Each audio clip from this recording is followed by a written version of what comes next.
You woke in the dark, with your heart still racing from a dream you did not choose. Unsure for a moment which world was real. Your mind keeps replaying certain dreams. And the science of Jung and Freud. Read through what we now understand about the sleeping brain. Suggests this is not a malfunction, but a message. Why does the same scene keep finding you in the night? Here is the part that turns the fear quietly around. The dream that frightens you most is usually the one your brain trusts you enough to keep showing. It returns, not to harm you, but because something inside is still unfinished. Welcome to Sleepy Science. So tonight, instead of running from the dream, we lean toward it gently, listening for what it has been trying to say, letting the night settle slow around us.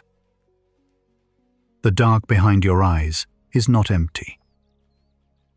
It is a quiet workshop where your sleeping mind sorts old fears, replays unfinished moments, and tries, night after night, to set them down. Nothing here asks anything of you. There is a reason the same story keeps returning to you in sleep, and we will follow that thread slowly, beginning with what a dream actually is. Underneath everything we explore tonight sits one quiet question, and you can let it rest in the back of your mind without needing to solve it. Why does your brain keep retelling the same story in your dreams?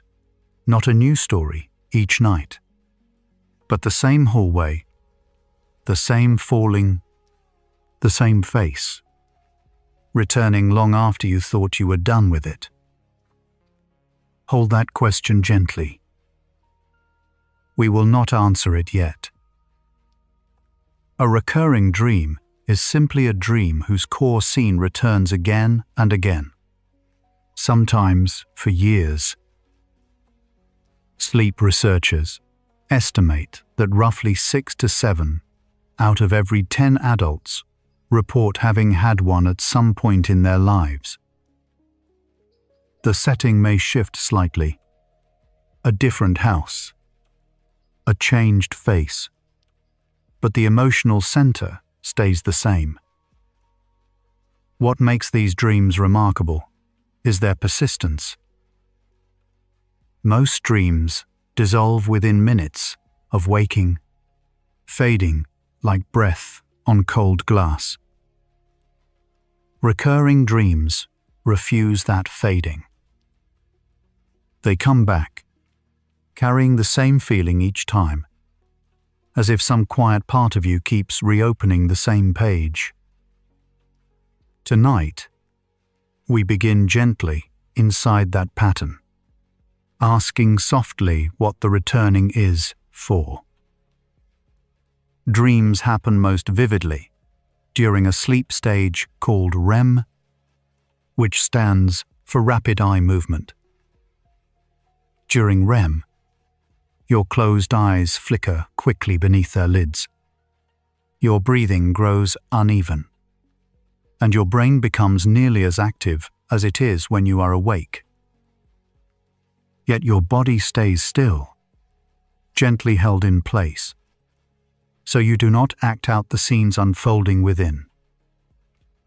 You pass through REM several times a night, in longer stretches toward morning. This is the stage where the most story-like, emotional dreams tend to form. Understanding recurring dreams begins here, in this strange chamber where the mind is awake and the body is resting, both at once, in the dark.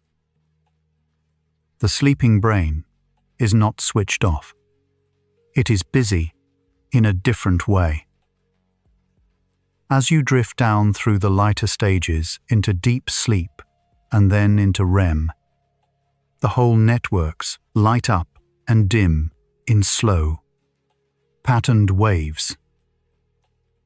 Modern brain imaging shows that during REM, regions tied to emotion and memory grow especially active, while the areas responsible for careful logic and self-monitoring quiet down. This is why dreams can feel intensely real, yet ignore the ordinary rules of waking life. A staircase leads nowhere. A stranger is somehow your mother. The mind accepts it all. Inside this softened, emotional landscape, a repeating dream finds the room it needs to return. Again and again. Two brain structures sit at the heart of why dreams carry such feeling: the amygdala and the hippocampus.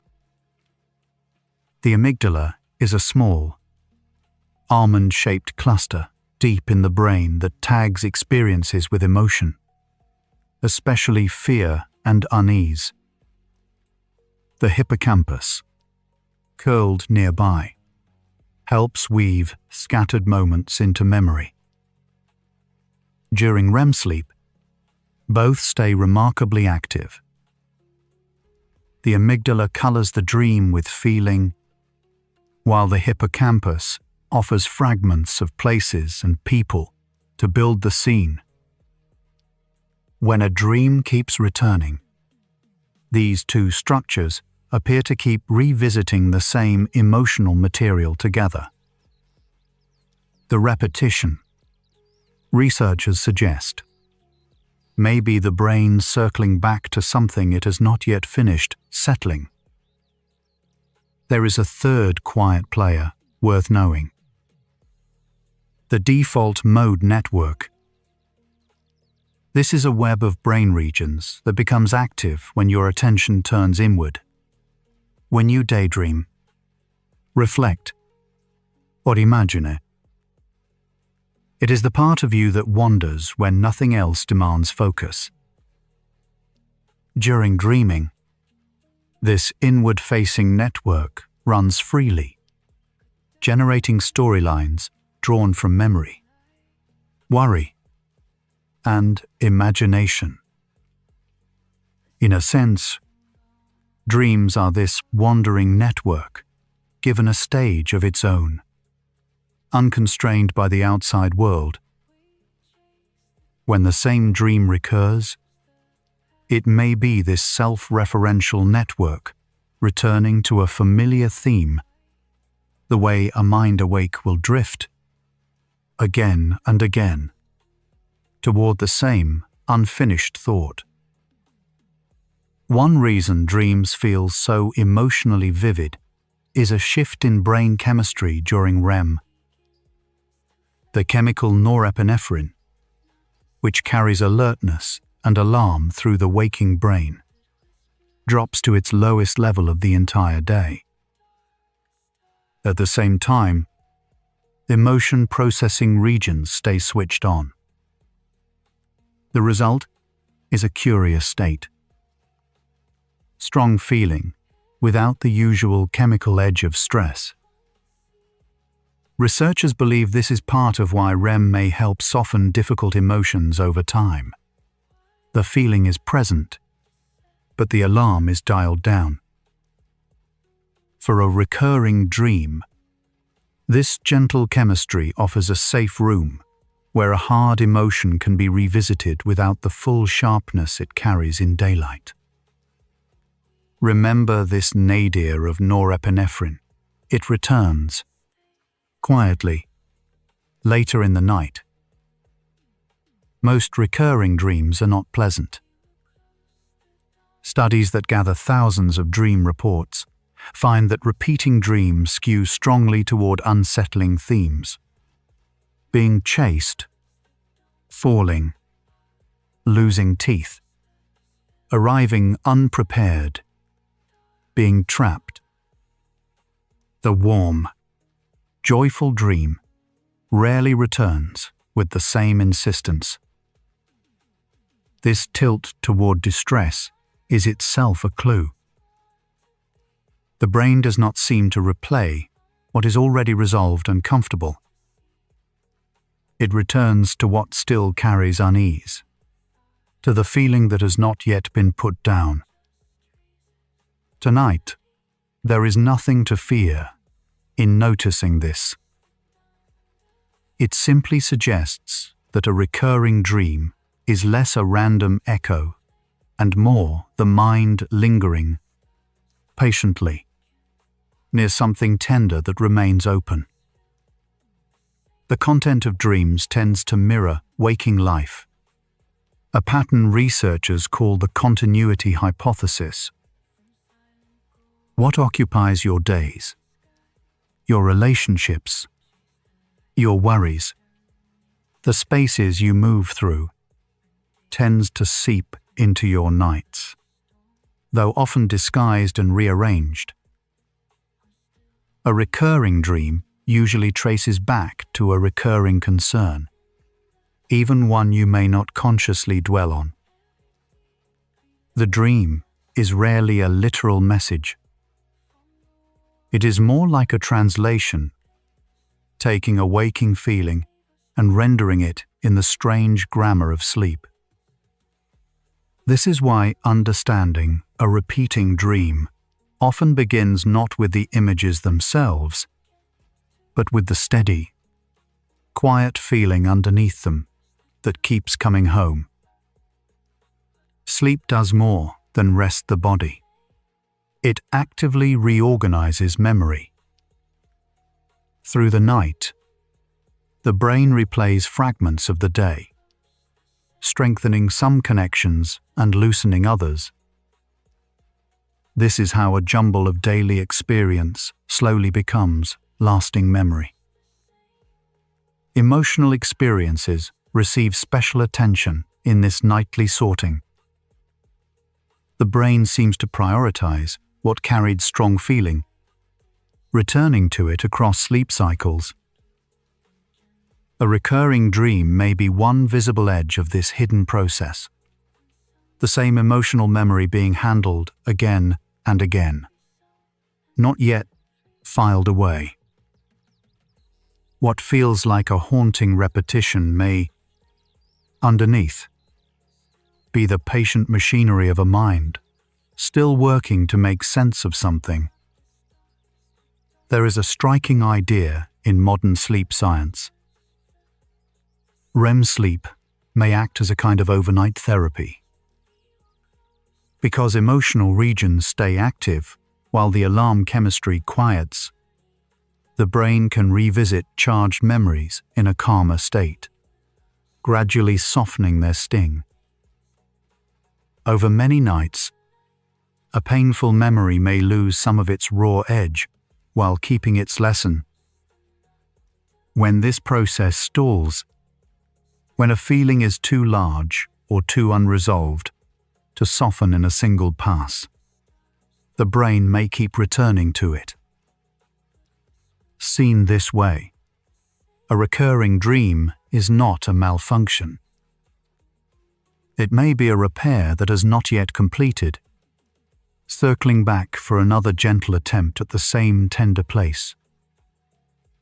Here, the picture begins to shift. If dreams were merely random noise from a resting brain, we would expect them to be as forgettable and varied as static. Yet recurring dreams are neither random nor varied. They are specific, stubborn, and emotionally consistent. This consistency is what first turns our question on its quiet axis. We began by asking why the brain repeats a dream at all. Now the evidence hints at something more pointed. The repetition is not the accident, but the point. The mind appears to be choosing, in its sleeping way, to return. and a return that deliberate suggests the dream is doing something, not simply happening to you. Repetition, it turns out, is one of the brain's oldest tools for learning. When you practice a skill, repeated activation strengthens the pathways involved until the action becomes second nature. The sleeping brain may borrow this same principle for emotion. By revisiting an unresolved feeling across many nights, it rehearses, tests, and slowly reshapes how that feeling sits within you. From this angle, a recurring dream resembles a rehearsal more than a recording. It is not the mind stuck on a loop for no reason. It is the mind doing what it does best, returning to difficult material until something about it finally shifts, even if that shift takes a long while to arrive. One influential idea is called threat simulation theory. It proposes that dreaming evolved, in part, as a safe rehearsal space for danger. In a dream, you can run from a predator, fall from a height, or fascia grisis, all while your body lies safely still. The brain practices the feeling and the response without any real risk. Recurring dreams of being chased or trapped fit this theory closely. They may be the mind running the same survival drill, keeping certain emotional reflexes sharp. Whether or not this fully explains why such dreams repeat, it offers a gentle reframe. The frightening dream may be a form of protection, quietly preparing you in the dark. Notice how the question has moved. We started by wondering why the brain bothers to repeat a dream, as if repetition called for an excuse. Now, the repetition itself looks purposeful. A rehearsal, a repair, a return to unfinished feeling. The question is no longer simply why the brain repeats, but what it is trying to complete by repeating. That subtle turn matters. It shifts a recurring dream from something that happens to you into something your mind is attempting on your behalf. We are still far from a full answer, but the direction is clearer now. The same story returns because some quiet work inside it is not yet done. Emotions, more than events, seem to be what recurring dreams preserve. People often report that the exact details of a repeating dream change over the years, a different building, a new pursuer, while the core feeling stays identical. This points to something telling about how the sleeping brain stores experience.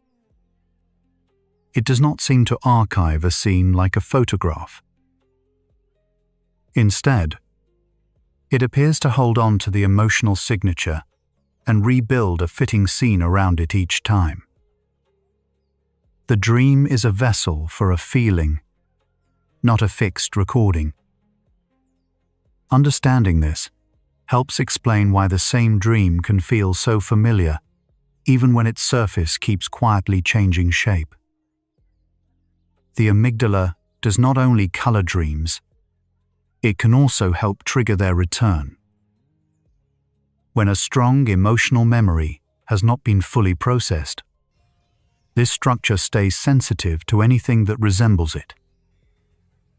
During sleep, even a faint internal echo of that feeling can be enough to summon the associated dream once more.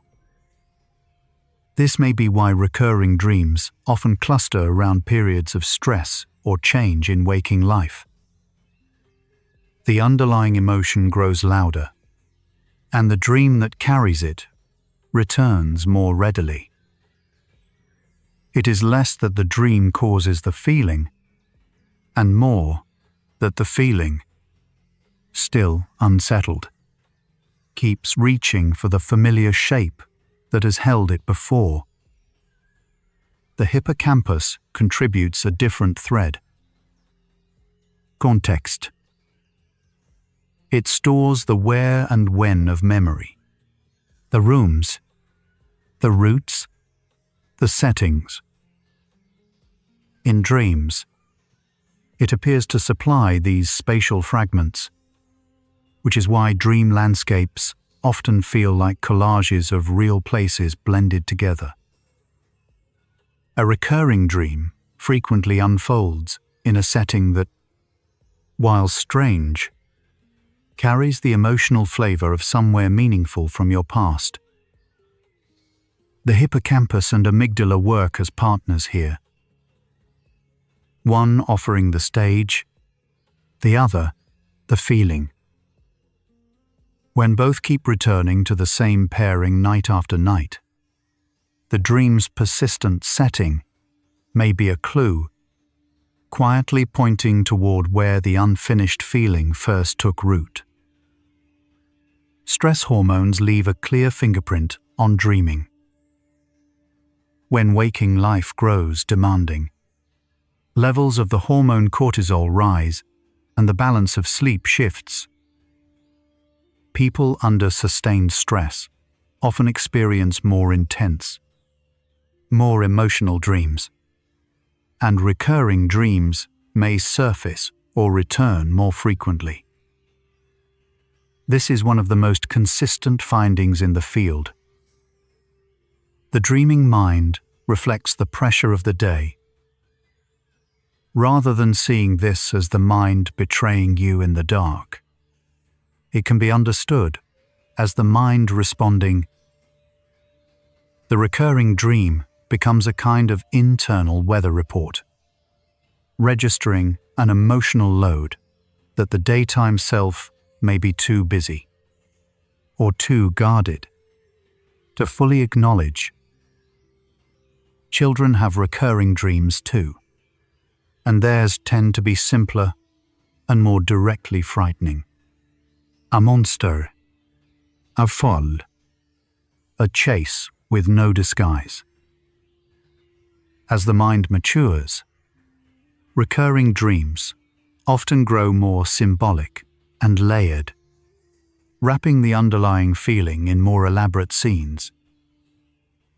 This developmental shift suggests that the dream is shaped by the brain's growing capacity to represent emotion. The feeling beneath may stay constant across a lifetime, but the costume it wears becomes more intricate. A recurring dream from childhood that lingers into adulthood may quietly carry the same original feeling, now dressed in the more complex imagery that an older, more practiced mind knows how to weave. Not everyone dreams in the same way, and recurring dreams vary with the dreamer. Research finds that people who tend toward worry or who are more emotionally sensitive report recurring dreams more often. So do those moving through grief, upheaval, or unresolved conflict. This is not a flaw in such minds. It reflects a brain doing extra emotional processing during sleep. The recurring dream, in these cases, is the visible trace of a mind working harder at night to integrate what the day has stirred. There is something almost tender in this. The same sensitivity that makes waking life feel vivid also makes the sleeping mind more likely to return, patiently, to what still needs care. The timing of recurring dreams within the night offers another clue. Because the most story-rich dreams arrive in the longer REM, stretches toward morning, recurring dreams often appear in those final hours of sleep. This is also when the brain has already done much of its deeper memory work and emotional sorting. The repeating dream may emerge as a kind of summary or unresolved residue surfacing near the end of the night's processing. Waking from one can leave that distinct, lingering feeling, a sense that the mind was in the middle of something. That feeling is not imagined. It may be the quiet edge of work the brain had not quite finished. Step back, and the shape of the first part of our journey comes into view. We have seen that recurring dreams are not random. They are emotionally specific, drawn from real concerns, and built by the same brain systems that store memory and feeling. We have watched our question turn from why the brain repeats a dream toward what unfinished thing the repetition is reaching for. The mechanisms are now in view.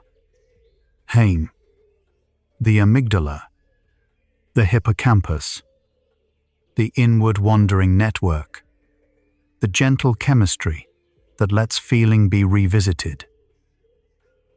What remains hidden is the meaning. We understand how the dream returns. We have not yet asked what, exactly, it is trying to say. For all this machinery, a recurring dream is rarely a literal instruction.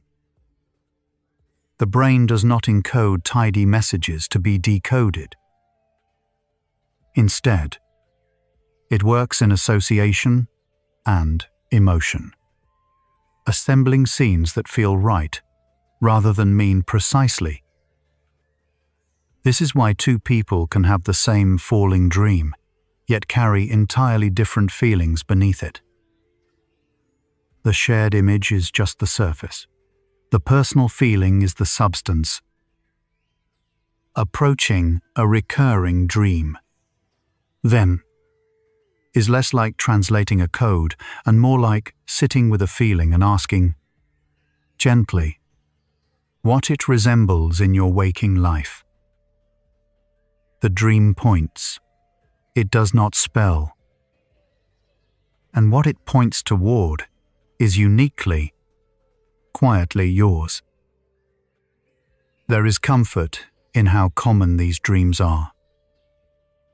Across cultures and centuries, people have reported the same recurring themes.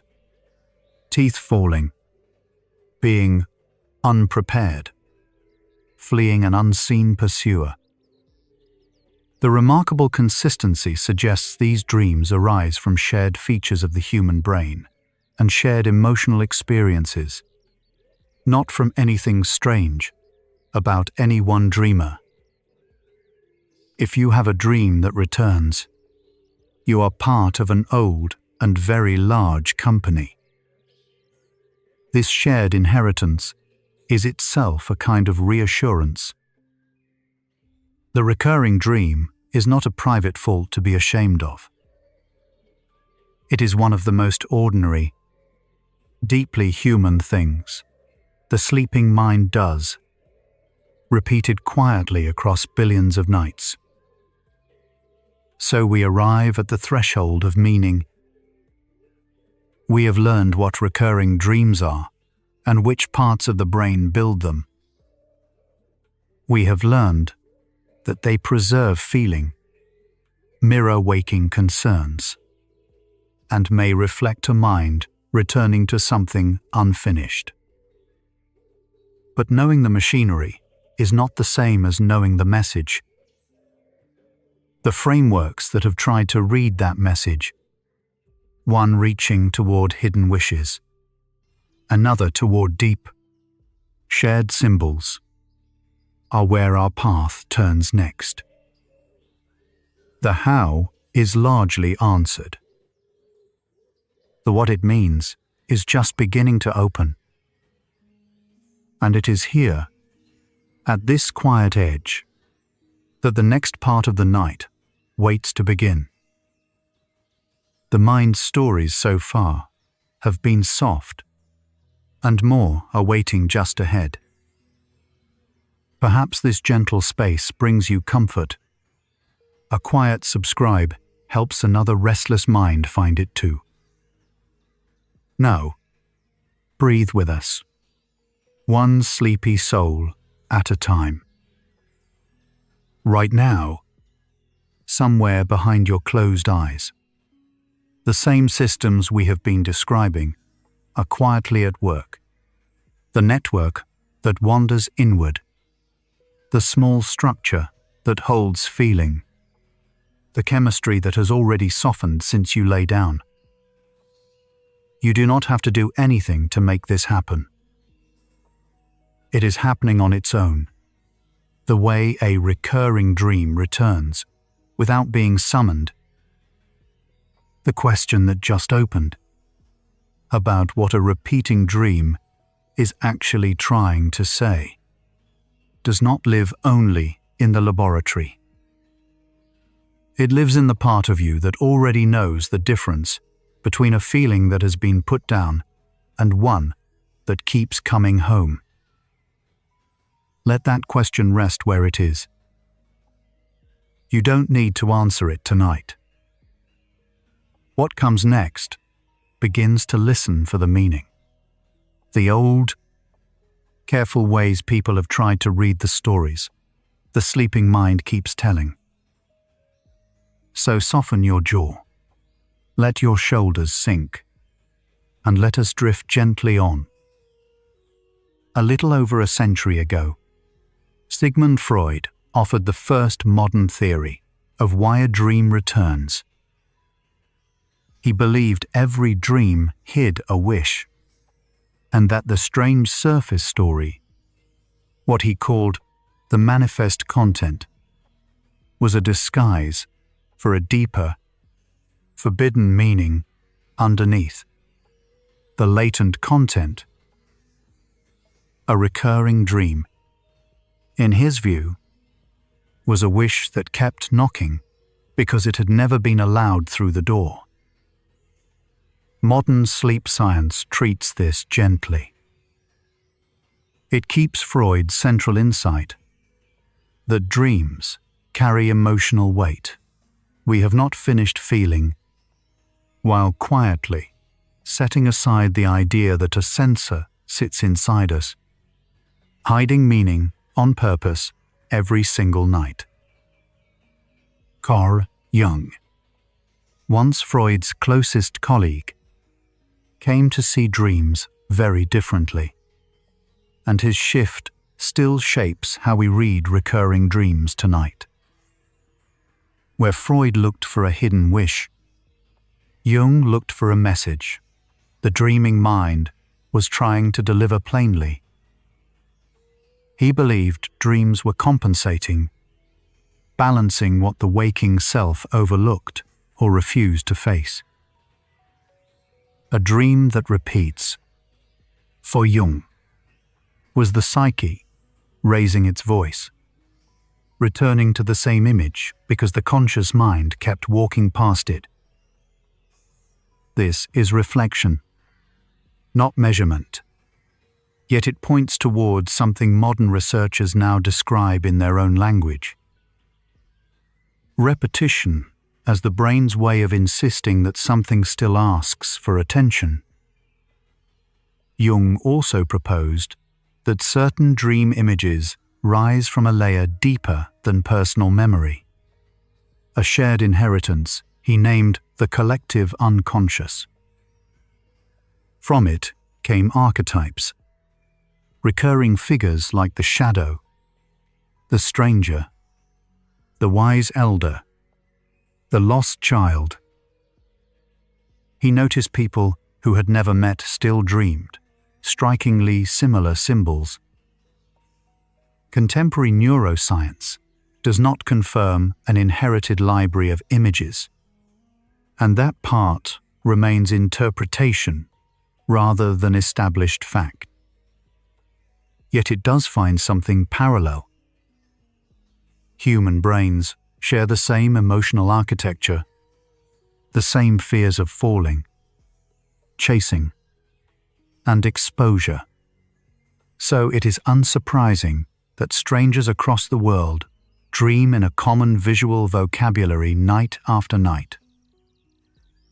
The most influential modern reframing of recurring dreams is threat simulation theory, developed by the Finnish neuroscientist Antti Revonsuo and refined by researchers over the years since. It proposes that dreaming is an ancient rehearsal system. During sleep, the brain runs simulations of danger, being chased, falling, losing someone, so the body can practice responding while perfectly safe. A recurring dream, by this view, is the simulator returning to a scenario it considers unresolved or significant. It is not a hidden wish or a buried message. It is the oldest part of the mind quietly running a drill, again and again, until the threat it models no longer feels quite so pressing. Threat simulation theory rests on a striking observation about the emotional color of dreams. When researchers gather thousands of dream reports, the feelings inside them lean far more often toward fear, anxiety, and being pursued than toward calm or joy. The dreaming brain, it seems, is preoccupied with what could go wrong. Negative emotions appear in a clear majority of vivid dreams, and threatening events show up far more frequently than they ever do in ordinary waking life. This imbalance is not a flaw. It suggests the system is doing exactly what it evolved to do, rehearsing the perilous and the uncertain. The very situation's survival once depended on handling well. There is gentle evidence that this rehearsal can actually help.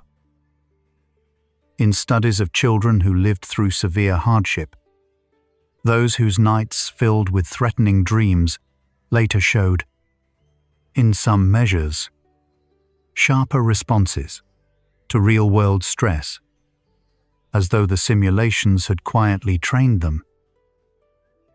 Among adults, people who rehearse a feared situation in dreams sometimes report feeling calmer when they meet it awake. The findings are still being explored and should be held lightly, not as settled law. But they hint at something tender about recurring dreams. The scenario that keeps returning may be the mind's attempt to prepare you, not to punish you, for something it senses you have not yet mastered. A second modern framework sits beside threat simulation theory: the continuity hypothesis. It is almost humble in its claim. Dreams, it says, are continuous with waking life. They reflect your ongoing concerns, the people you think about, the worries you carry, the unfinished situations that occupy your days. Decades of dream report research support it well. What fills your mind while awake tends to reappear, reshaped, while you sleep. A recurring dream, under this view, is simply a recurring concern. The same unresolved relationship, the same looming deadline. The same old grief returns to the dream, because it has not yet been resolved in the life that feeds it. Notice how the question we began with is quietly turning.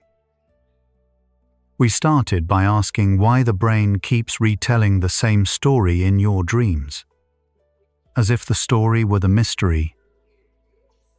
But threat simulation theory and the continuity hypothesis point the same direction from different angles. The brain is not retelling a story for its own sake. It is returning to something unfinished, a danger not yet rehearsed enough, a concern not yet resolved. The repetition is not the riddle. The repetition is a signal.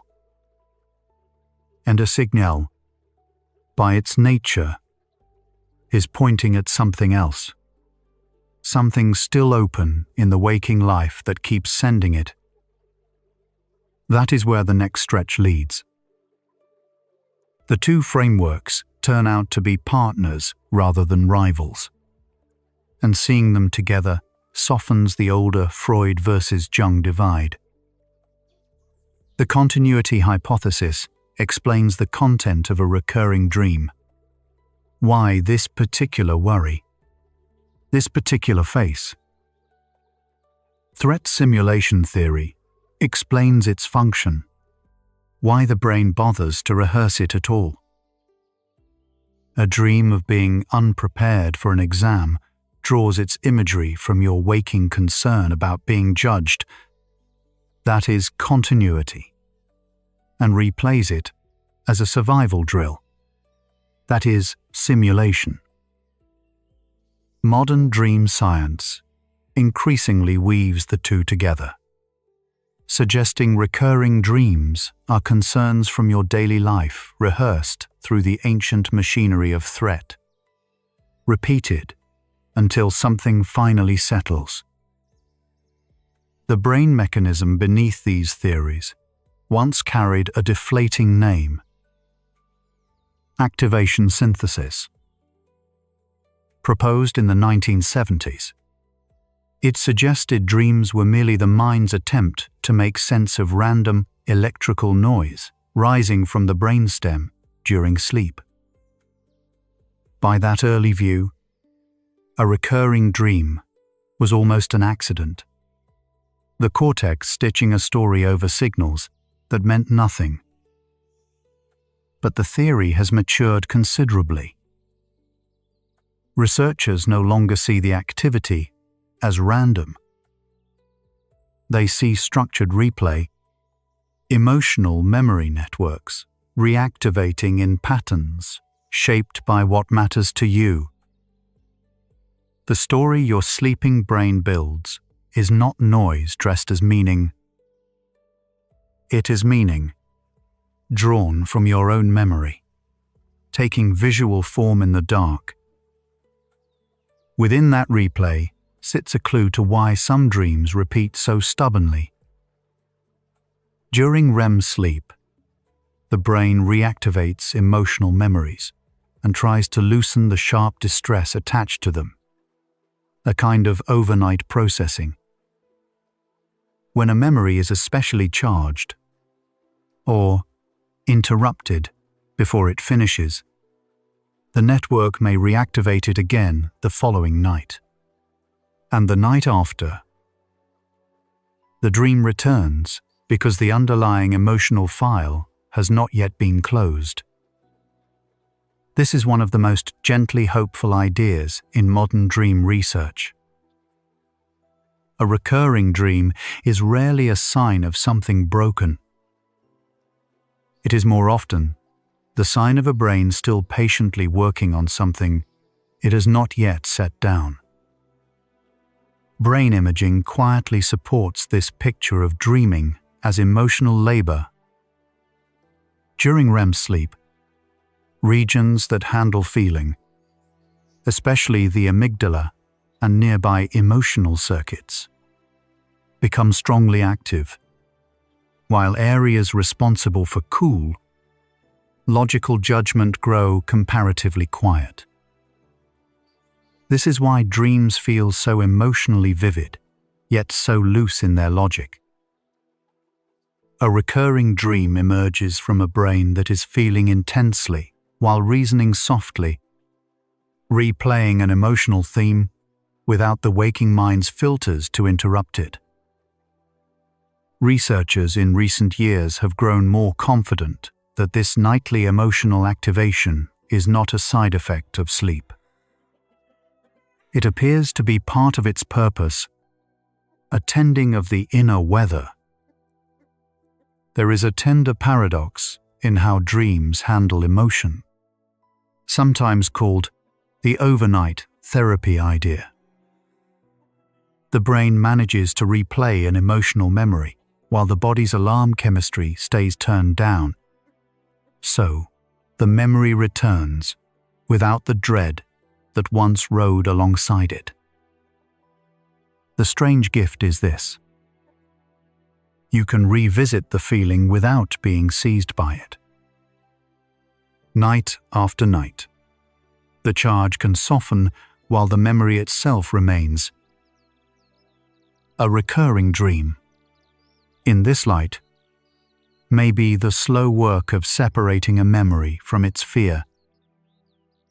The story repeats not because the mind is stuck, but because it is gradually, gently dissolving the distress that the story used to carry inside it. Something has grown quieter in you as these ideas have unfolded. There is no strange dream to fear here. No waking with a racing heart. Only theories, soft as the dark, explaining why the night returns to certain rooms. Let the weight behind your eyes grow heavier, the way it does when nothing is asked of you. We are wandering together through the science of the sleeping mind, in no hurry to arrive anywhere. Let's keep going, slowly. This is also where the old idea of a hidden censor finally gives way to something kinder. Freud imagined a guard inside the mind, disguising forbidden wishes so they could slip past in dreams. Modern neuroscience finds no such censor. What it finds instead is an emotional brain replaying what still feels unfinished, openly, without disguise. The recurring dream is not a coded confession smuggled past a guard. It is a feeling that has not yet found its resolution, returning in plain sight. The meaning was never hidden on purpose. It was simply waiting, the way a thought left half-spoken waits quietly at the edge of awareness for someone to finish it. And yet Freud and Jung were not wrong to listen closely to dreams. They simply lacked the tools to see the machinery beneath them. Freud sensed that dreams carry unresolved emotion, and modern science agrees. Jung sensed that a repeating dream is the psyche insisting on something overlooked, and threat simulation and continuity research echo that in their own careful language. What has changed is the explanation. Where they saw hidden wishes and ancestral symbols, we now see memory networks, emotional rehearsal, and overnight repair. The instinct that your recurring dream means something was sound all along. The deeper truth is gentler than they feared, and we are only beginning to read it. One of the most widely reported recurring dreams is the dream of being chased, and dream surveys consistently place it near the top of the list across cultures. In these dreams, something pursues you while your legs feel heavy or slow. Researchers studying threat simulation think this scenario is the sleeping brain rehearsing an ancient escape routine. What it usually correlates with, in waking life, is a problem you feel is gaining on you. A deadline, a conflict, a situation you would rather not turn and face. As a gentle reflection, the chase is rarely about the monster behind you. It is about the thing you have not yet stopped to look at. Dream content research notices a quiet detail inside chase dreams. The dreamer almost never gets caught. The brain builds tension, then wakes you or loops you back to running, but the moment of capture stays just out of reach. Neuroscientists link this to how the amygdala stays active in REM, while the brain's logical brakes stay soft, so fear can rise without ever fully resolving. The psychological pattern this maps onto is avoidance, the unfinished feeling of a worry you keep circling but never settle. Notice the kindness hidden in the design. The dream keeps you running, but it also keeps refusing to let the worst thing actually happen. The falling dream is the second great recurring type, and it often arrives right at the edge of sleep. That sudden lurch, sometimes with a jerk of the body, has its own name, a hypnic jerk, and recent sleep research ties it to the brain, misreading the body's deep relaxation as a loss of control. When falling dreams repeat across weeks, dream analysts connect them to waking feelings of insecurity, of ground shifting under a job, a relationship, or a sense of self. Reflecting softly, the falling dream may be the mind practicing what it feels like to let go, and discovering each time that letting go and being dropped are not quite the same thing. Dreams of losing teeth are among the most puzzling recurring types, and they appear across many languages and centuries. In these dreams, teeth crumble, loosen, or slip out into your hand. A multi-year study found teeth dreams correlate with dental tension during sleep, quiet jaw clenching, but also, separately, with psychological states of helplessness and a fear of being seen unfavorably by others. Teeth, after all, are part of how we speak and how we are perceived. Offered gently, this dream often surfaces when a person feels they are losing their footing in how they show up to the world, when the face they present feels suddenly fragile and out of their hands. The exam dream, or the dream of being unprepared, is a recurring type that follows people long after school ends. You arrive at a test you never studied for, or you cannot find a room, or your pen will not write.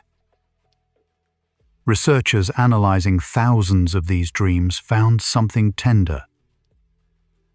People who dream of failing exams often perform well in waking life.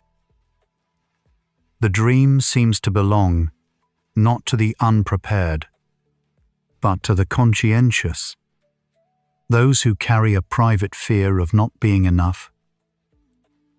The psychological state it correlates with is performance anxiety, the quiet pressure of being measured. Reflecting softly, the unprepared dream may visit precisely those who prepare the most and care the deepest.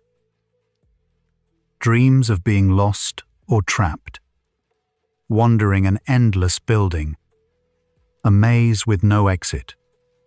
Round out the common recurring types, and they tend to surface during seasons of transition. Brain imaging work shows the spatial mapping regions and default mode network running unusually busy, as if the mind is searching for a route it cannot find. The waking states they map onto are uncertainty and feeling stuck. And here the question at the center of this hour begins to turn. We started by asking why the brain keeps retelling the same story.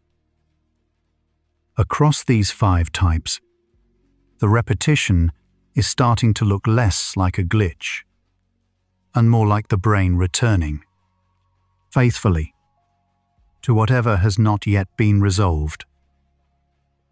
Across all these recurring types, chased, falling, teeth, unprepared, lost, sleep scientists have noticed a shared emotional signature rather than a shared image.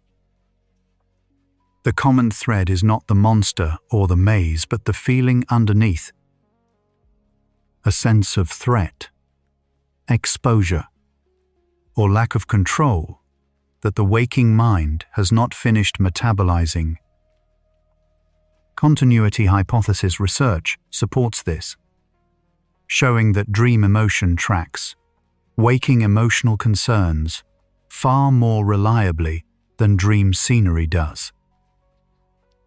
As a reflection, this reframes the strange catalogue of dream types into something simpler. The brain is not fixated on falling or on teeth. It is fixated on a feeling, and it borrows whatever image will carry it. There is a reason the same feeling returns in different costumes.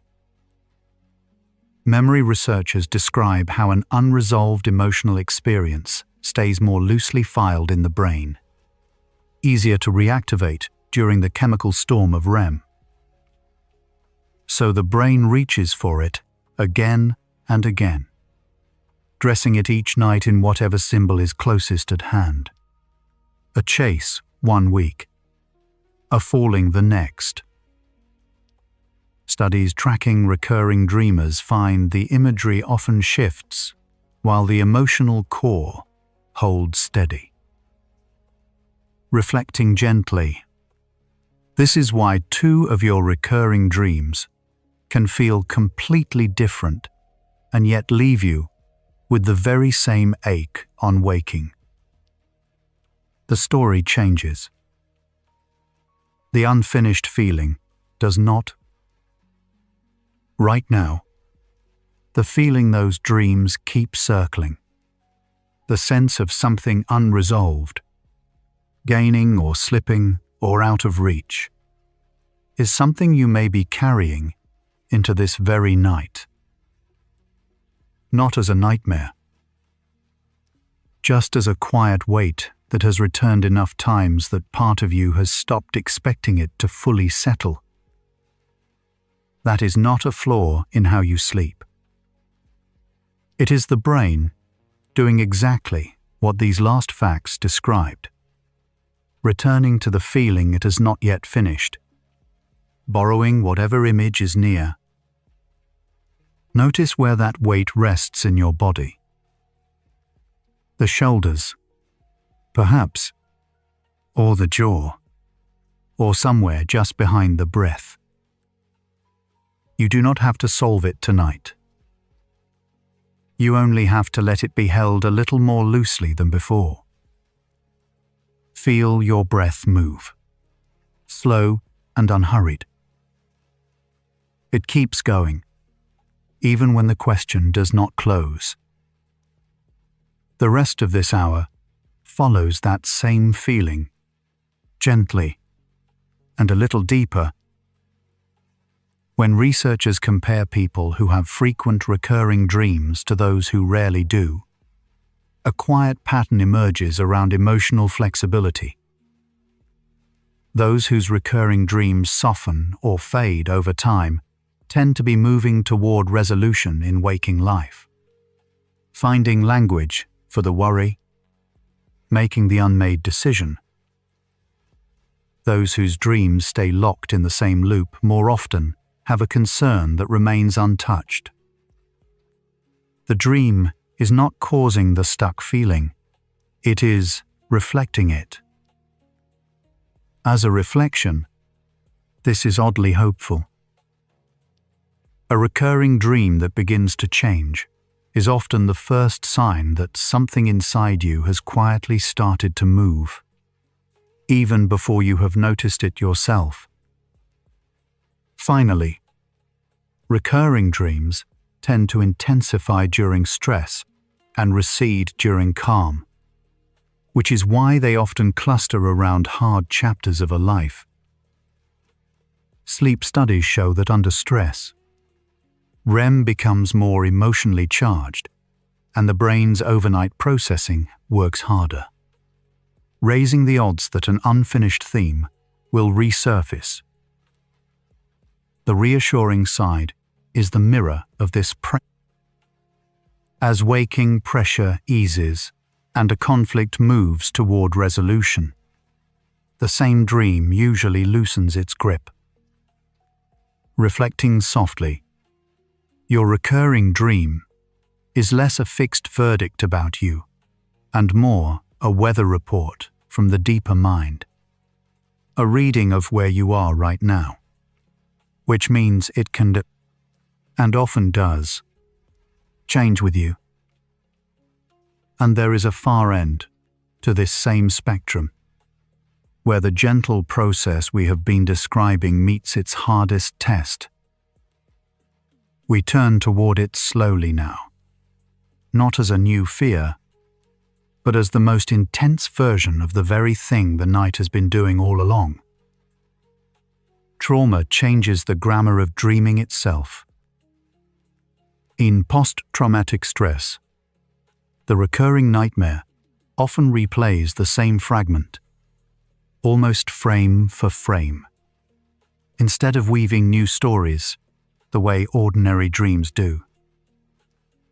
Sleep researchers now describe this as a kind of stuck rehearsal, where the brain returns again and again to one unfinished moment.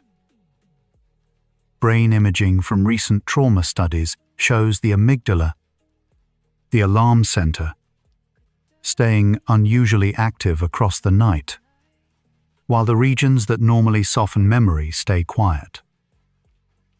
A reflection. It is as if one chapter refuses to close, and the mind keeps reopening it, hoping this time the ending will arrive. In healthy sleep, dreaming gently lowers the emotional charge of a memory. The same quiet chemistry from earlier returns. That nightly dip in norepinephrine, the alarm signal, falling to its lowest ebb, so the brain can revisit a difficult experience without the body bracing, as if it were happening again.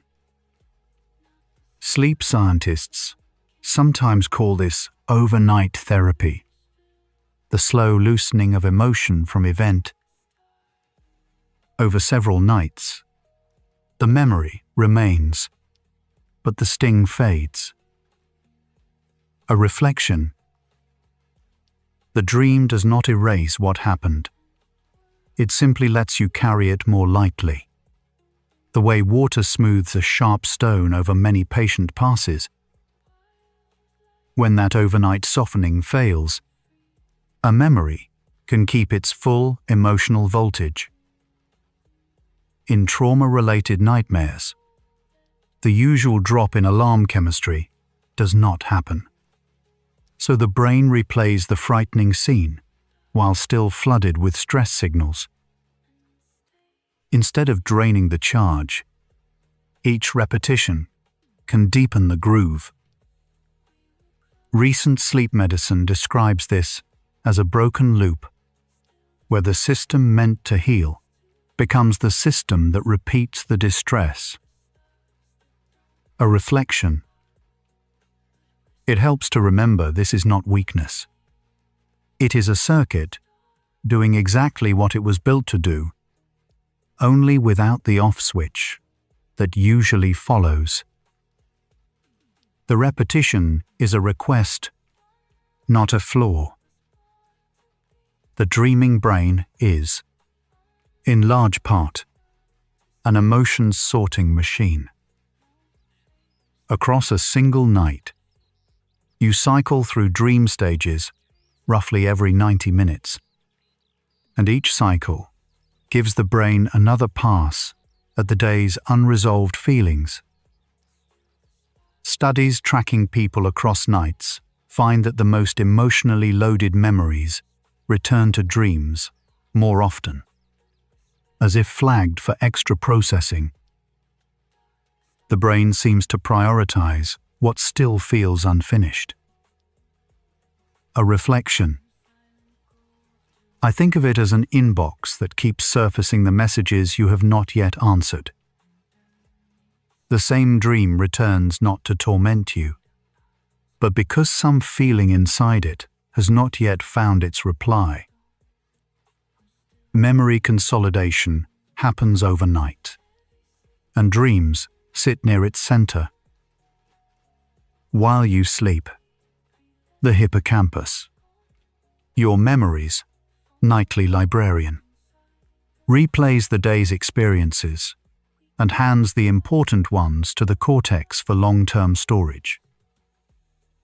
Deep sleep handles the facts, the where and the when, while dream sleep tends to the meaning and the feeling.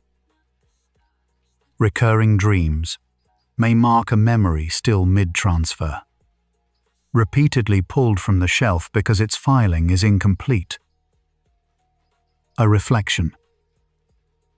Every night, your mind quietly decides what to keep and what to let dissolve. And the dreams that return are simply the files it has not yet known where to place. Where the feeling stays constant, the scenery does not, and the hippocampus is the reason why. This memory structure stores fragments.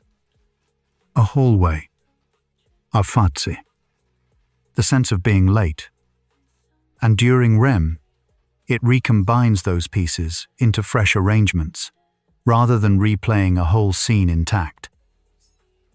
So the same recurring dream rarely repeats identically. The brain stitches familiar shards into a new collage each night around one stable emotional core.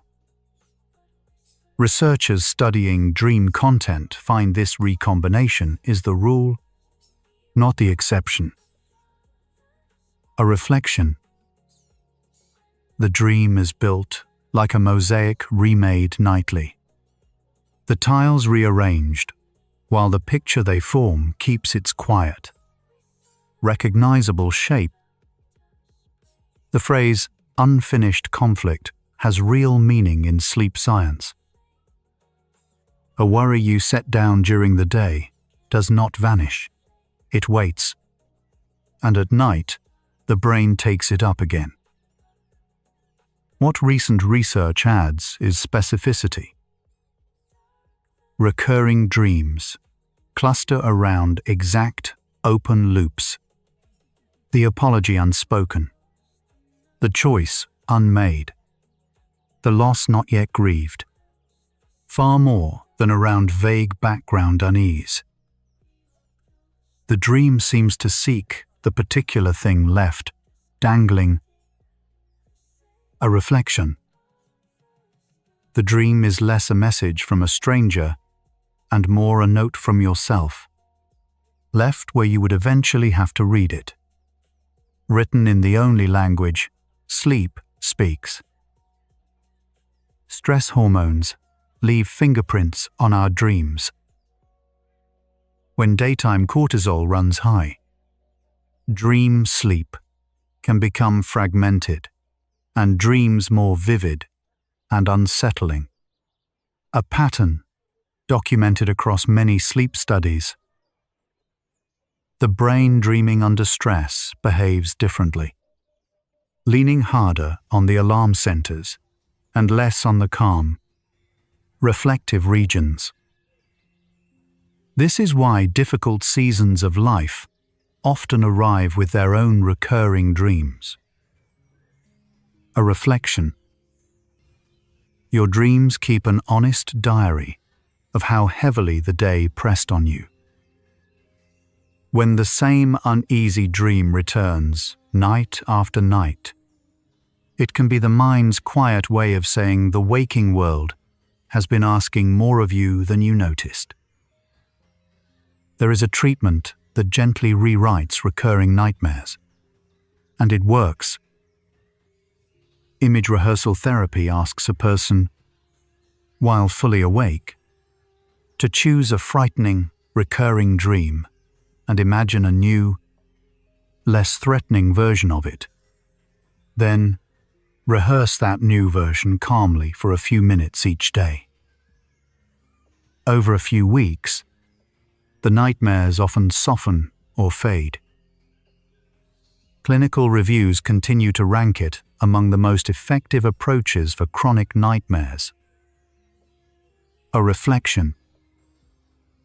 It is a remarkable idea that the daytime mind can reach into the night and revise the script.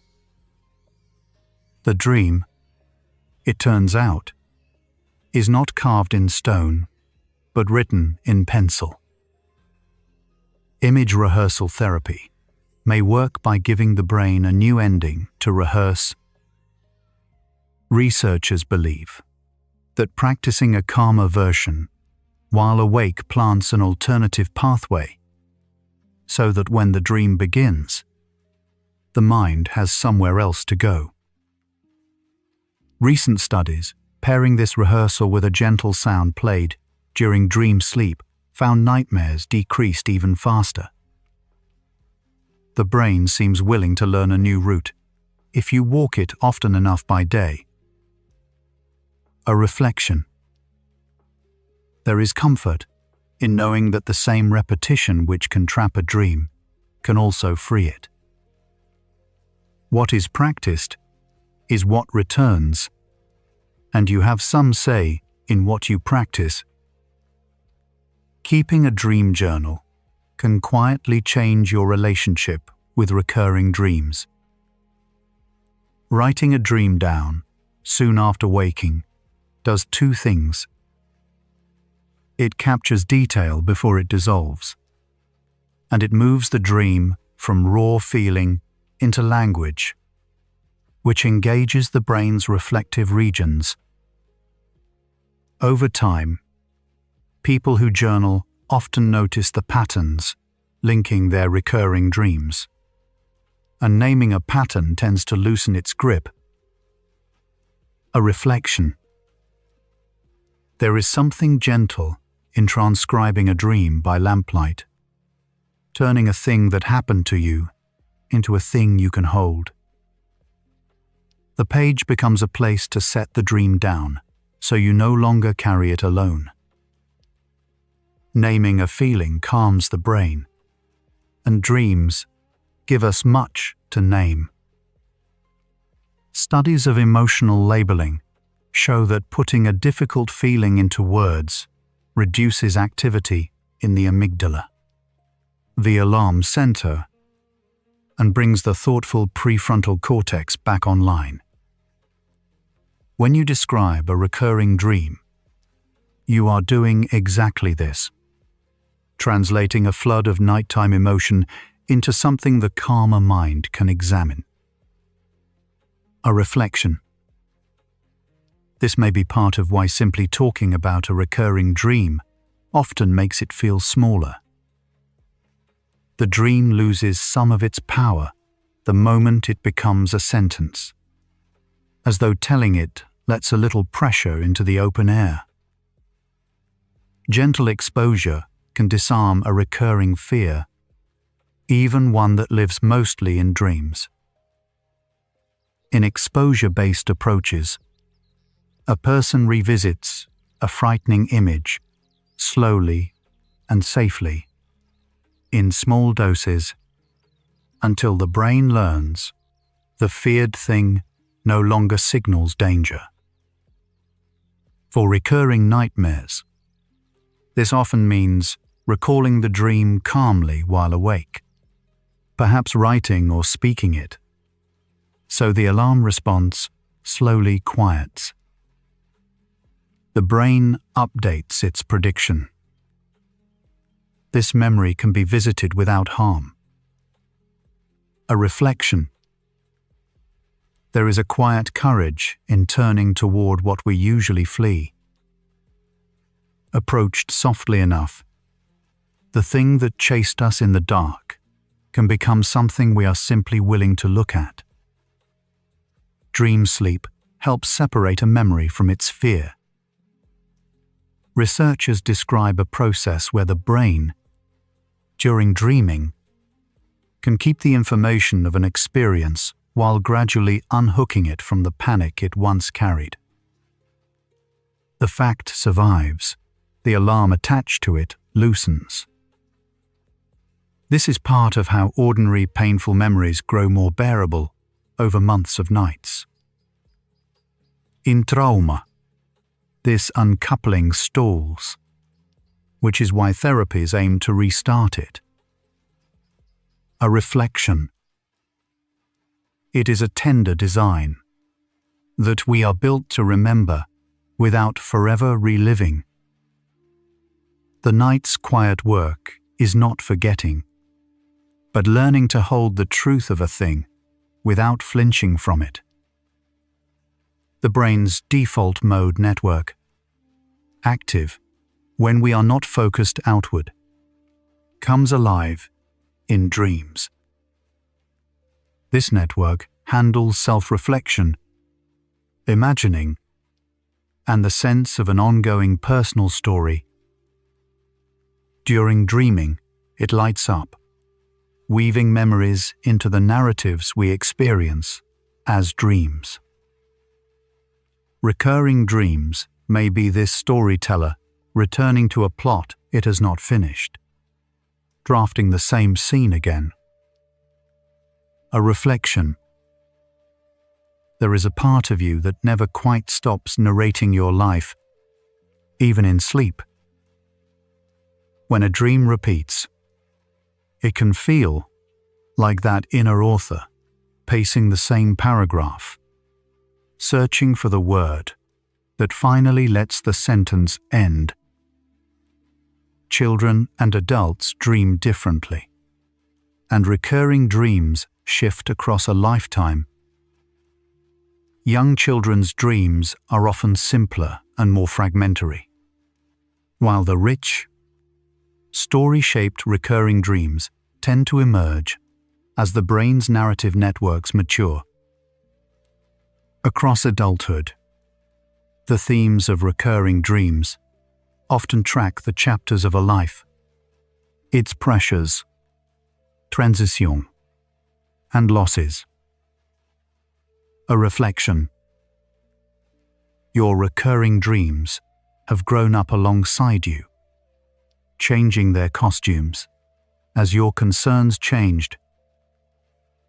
The dream of being unprepared for a test in youth may become the dream of being unprepared for something larger later.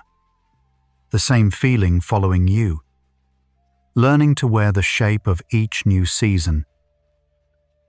Recurring dreams often soften once the waking conflict resolves.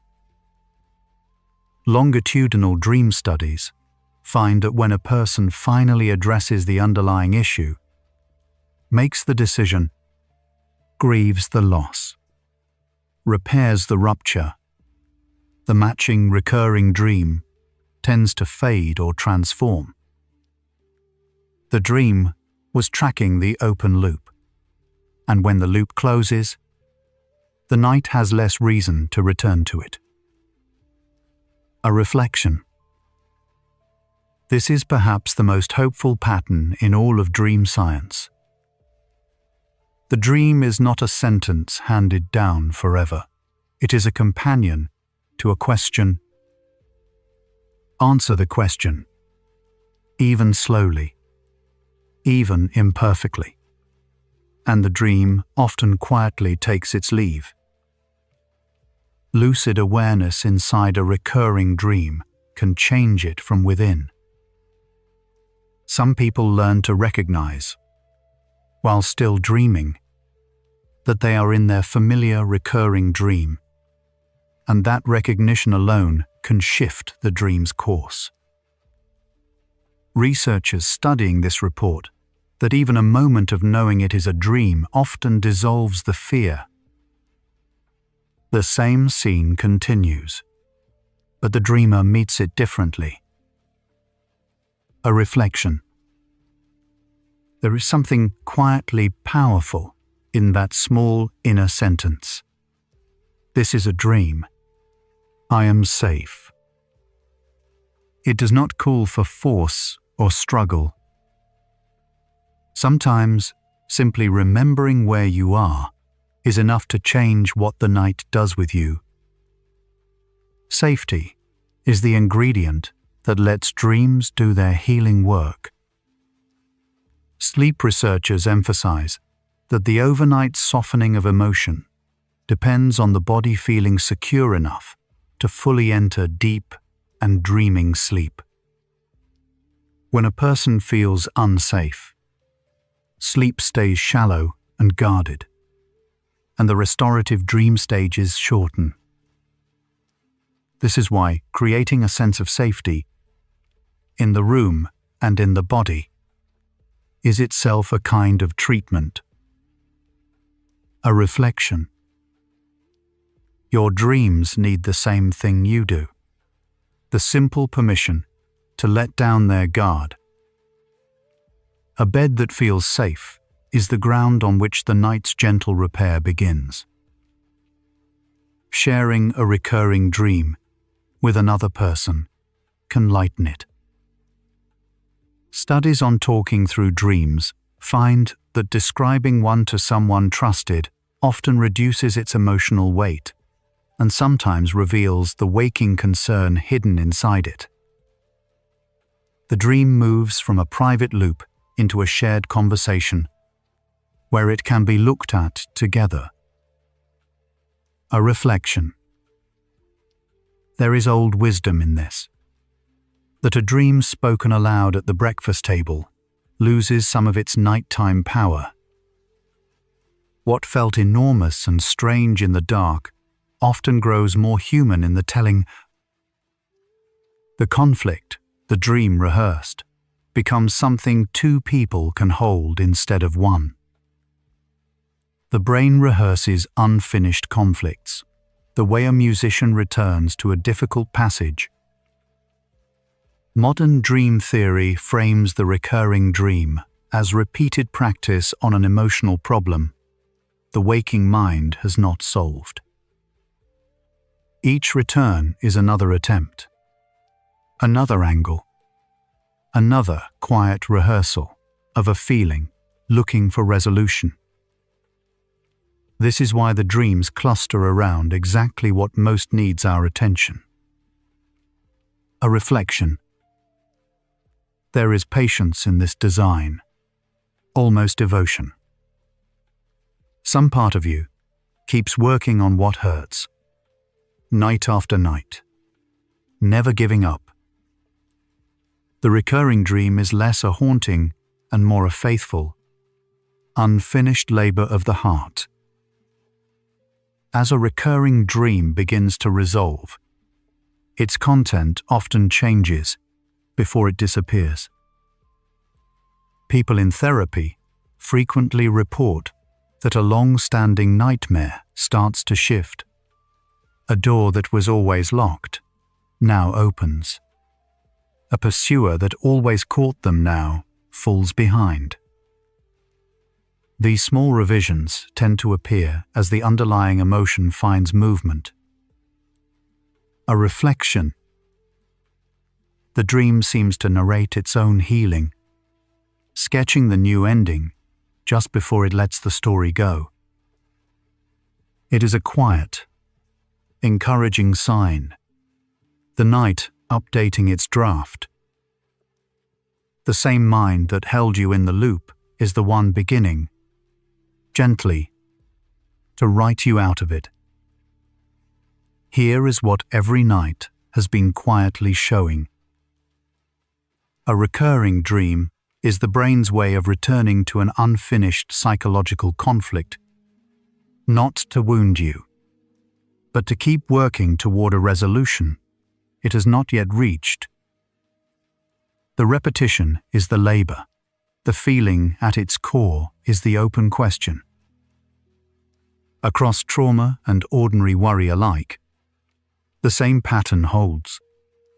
The mind rehearses what waking life left unresolved, and softens it only when the loop finally closes. A reflection. The dream you keep having is not a stranger knocking. It is your own mind, faithfully tending the one thing, still asking to be made whole. This is why the gentle approaches share one principle. They help the brain finish what the dream keeps starting. Whether through rewriting a nightmare's ending, journaling its pattern, naming its feeling, or simply feeling safe enough to dream deeply. Each method gives the night a path toward the resolution it has been seeking. None force the dream away, they let it complete. Recent sleep medicine increasingly treats recurring dreams not as symptoms to silence, but as processes to support. A reflection. There is relief in this turn of understanding. You do not have to fight the dream. You only have to help it arrive. At last, at its ending.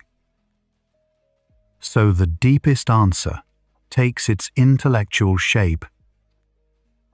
Your recurring dreams are signals from a brain trying to resolve an unfinished conflict.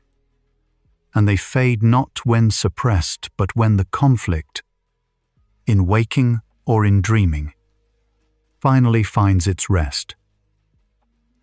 The mechanism, the alarm chemistry that should fall, the memory that should loosen, the loop that should close, all bend toward resolution when given the chance. A reflection. Knowing this, the returning dream becomes less a thing to fear and more a thing to listen to. It has been pointing, all along, toward what in you is ready to be made whole.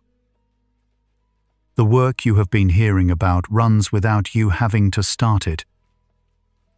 The brain returns to the unfinished thing on its own. The way breath keeps moving through you now, without a single instruction. The way a held note finally lowers when no one is forcing it down. You do not have to solve the dream tonight. Something in you has been tending that open question through every night of your life. Patiently, without needing your effort to begin. Feel how little is being asked of you in this moment. The loosening happens in the dark, whether you direct it or not. Let your shoulders give up the small weight they have been holding. The idea we have been slowly circling is close now, almost within reach, that the dream which keeps returning was never your enemy, only your own mind, still gently working toward whole. Let one breath go, longer than the last. There is a moment, just before a recurring dream changes, when the sleeping brain seems to recognize itself. Recent studies of the dreaming mind found that the same memory networks active during the day quietly rehearse at night. softening their sharp edges. The dream that kept returning was never stuck. It was waiting for the part of you that could finally meet it without flinching. Tonight, that part is here, resting in the dark, ready to listen. Meaning-making, in dreams, is not something you force. It happens the way a stream finds its level. As the brain replays an unfinished scene across many nights, the emotional charge slowly drains from the images, leaving the story behind without the fear attached to it. Researchers call this overnight emotional downregulation. Reflection. It is the mind's quiet way of keeping the lesson and releasing the sting. The way you might keep a photograph, but let go of the ache. A recurring dream often softens the night you stop arguing with it. When people simply acknowledge a repeating dream, rather than dreading its return, sleep studies show the dream tends to lose intensity over the following weeks. The brain reads acceptance as a signal that the unfinished feeling has been received. The question we began with is quietly turning here. The dream was never demanding that you solve it. It was only asking to be noticed. Lucid dreaming is the moment you realize, inside the dream, that you are dreaming. Brain scans show a flicker of waking-like activity returning to the prefrontal cortex, the part that usually goes quiet in sleep. For a recurring dream, this awareness can change everything. The chase no longer has to be run. The locked door no longer has to stay closed. You can turn inside the story and simply look at what was following you. Lucidity is more common than most people think, and gentler to reach than it sounds. Around half of people have had at least one lucid dream in their lives. It often arrives softly, as a quiet thought in the middle of a familiar scene. I have been here before. That small recognition, researchers find, is enough to loosen a dream's grip. You do not have to seize control. You only have to notice you are dreaming. Rescripting is the practice of gently rewriting a recurring dream while you are awake. Image rehearsal therapy. Now, one of the most supported treatments for repeated nightmares, asks you to imagine a new, calmer ending and rehearse it softly before sleep. Over a few weeks, the brain often adopts the kinder version. Reflection. It is a quiet reminder that you are not only the audience of your dreams. You are, slowly, one of their authors. The new ending does not need to be dramatic to work. In rescripting, people who simply imagine turning to face the threat, or walking calmly out of the falling, report their recurring dreams fading faster than those who try to erase the dream entirely. The sleeping brain seems to prefer resolution over deletion. It wants the story to finish, not to vanish. A small change in the ending can quietly settle the whole night. Dream journaling helps the recurring story complete itself. Writing a dream down within minutes of waking, before it dissolves, gives the brain a way to hold the unfinished feeling in daylight where it can be understood. People who keep a gentle dream journal often notice their repeating dreams shift, then loosen, then go quiet. You are not analyzing yourself harshly. You are simply offering the night a place to be heard in the morning. The conflict a recurring dream rehearses is often quieter than it first appears. Modern dream research suggests these dreams cluster around ordinary, tender themes. Feeling unprepared, feeling unseen, fearing a loss. The dream dramatizes the feeling so you can finally feel it safely. The central question is settling now. Your brain keeps retelling the same story, not because it is broken, but because part of you has not yet been allowed to rest with what the story holds. A recurring dream often fades the moment the waking conflict eases.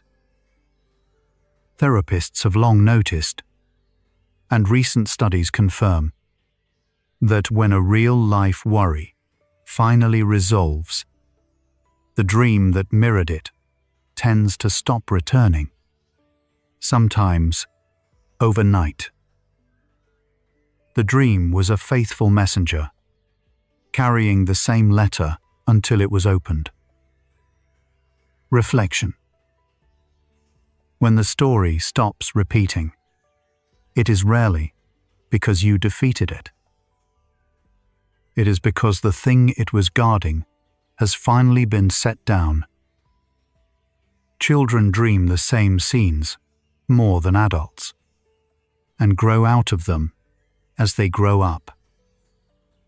A child's recurring dreams often follow the work of becoming someone, the small fears of separation, and the large mystery of the dark. As life settles, the dreams settle too.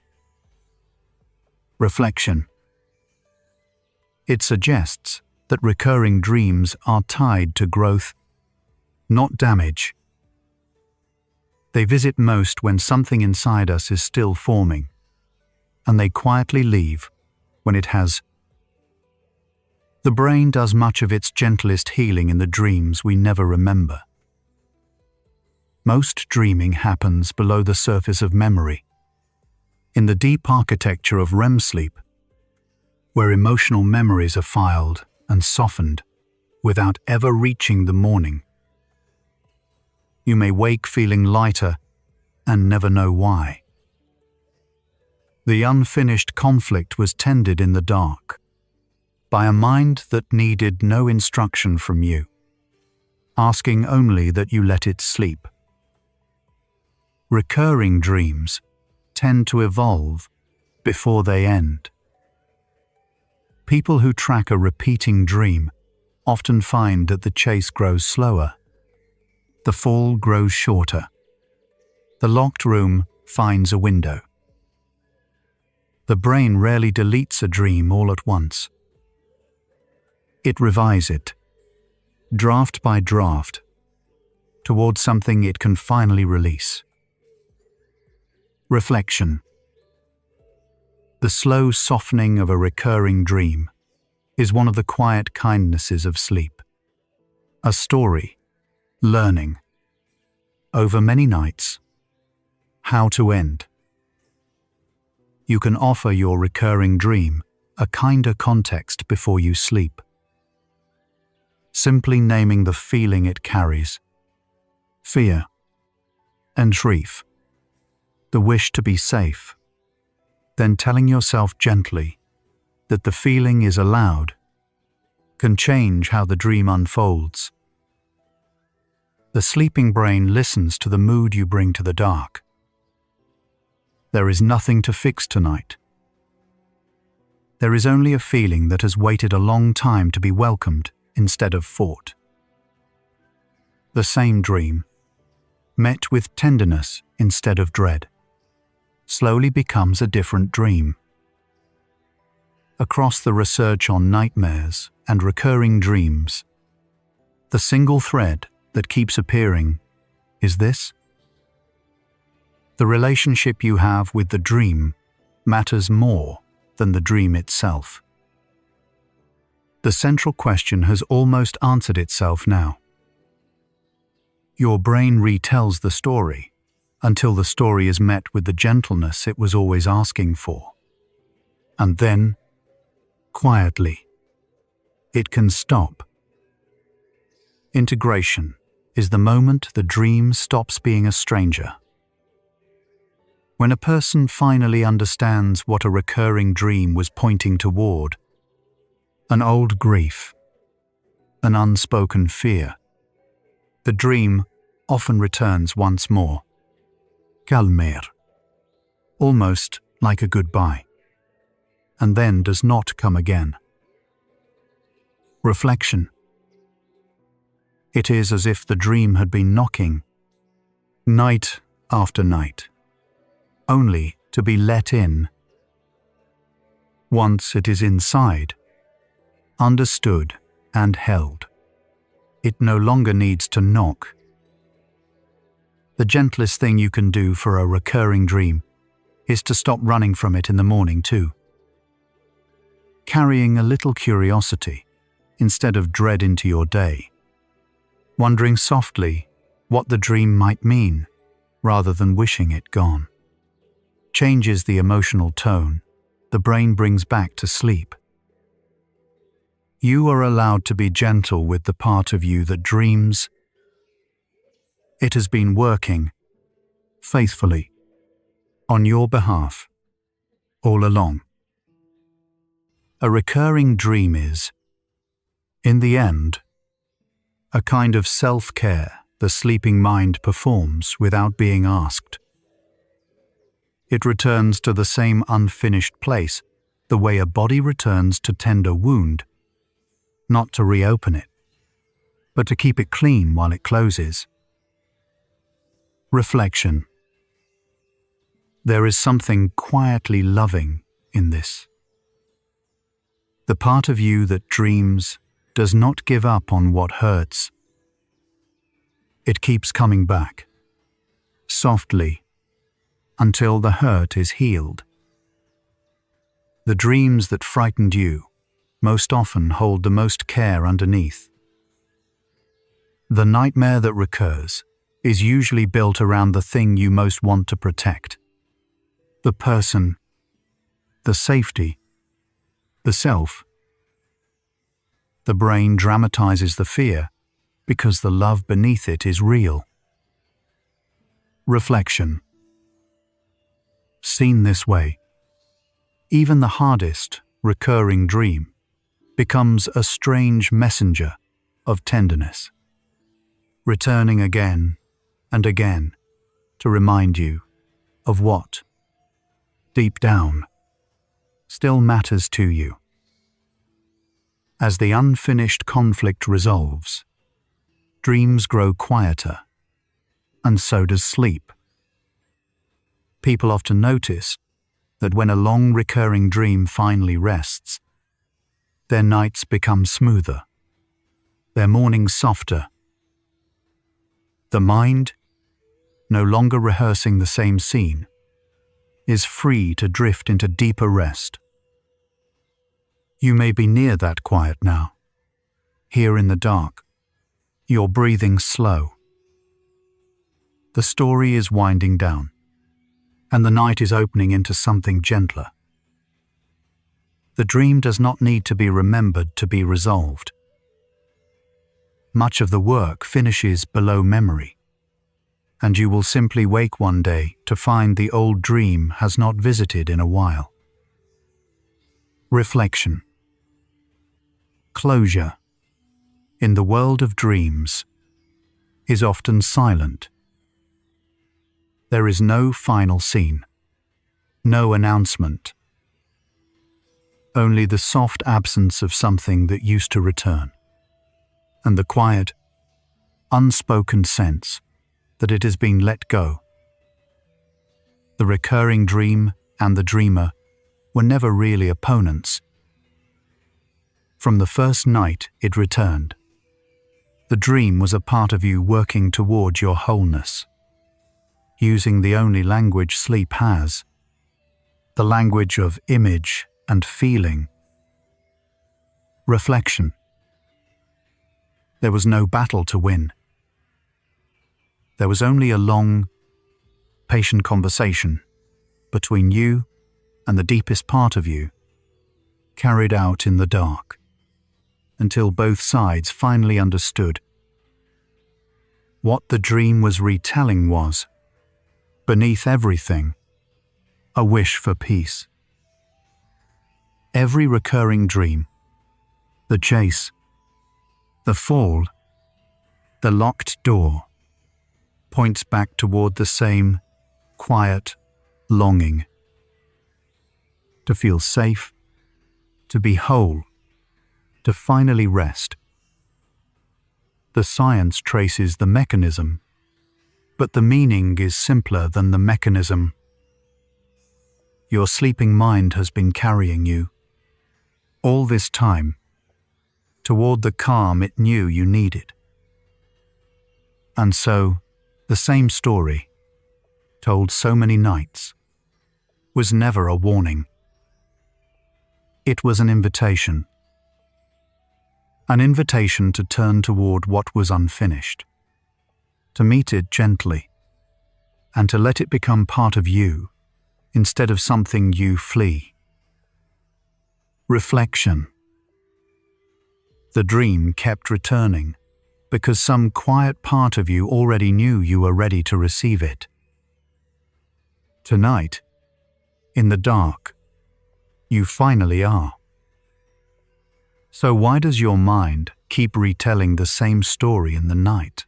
Not because something is wrong with you, because something inside you is still loved enough to be tended again and again until it can rest. The dream was your own heart, knocking softly, asking only to be let in. Tonight, you can open the door.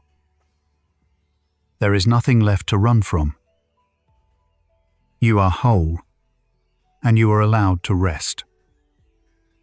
100 facts ago, you woke in the dark, with your heart still racing from a dream you did not choose, asking why it would not leave you alone. Now the same dream looks less like a haunting and more like a message you were always meant to receive. We followed the sleeping brain as it drained the charge from old fears across many nights, and watched a single moment of lucid recognition turn a chase into something you could finally face. What began as a story you ran from became a story that was all along, quietly trying to bring you home. A recurring dream is not a glitch in the night. It is your own mind, returning to an unfinished feeling with patience, retelling the story until it can be met, understood, and gently set to rest. You carry that knowing now. If sitting with the dreams that once frightened you brought a little peace to the dark tonight, a gentle like, subscribe, or share helps this quiet space find others lying awake with strange dreams of their own. One quiet tap for everyone still searching for the way here.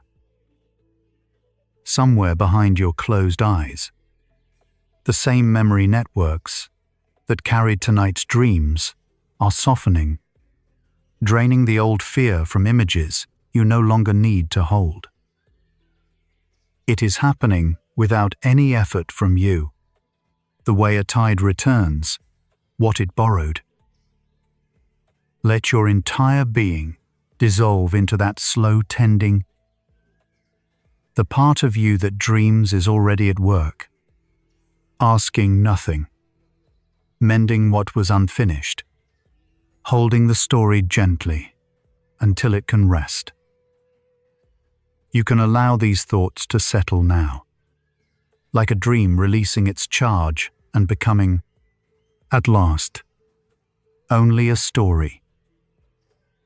Let your body grow heavy with the quiet that is already moving through you.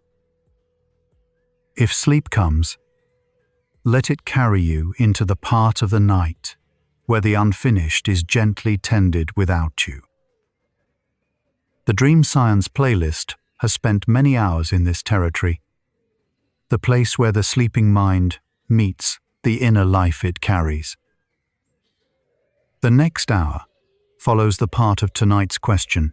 This one did not have time to finish. What the dreams you do remember are quietly asking you to understand. That hour is waiting whenever you are ready.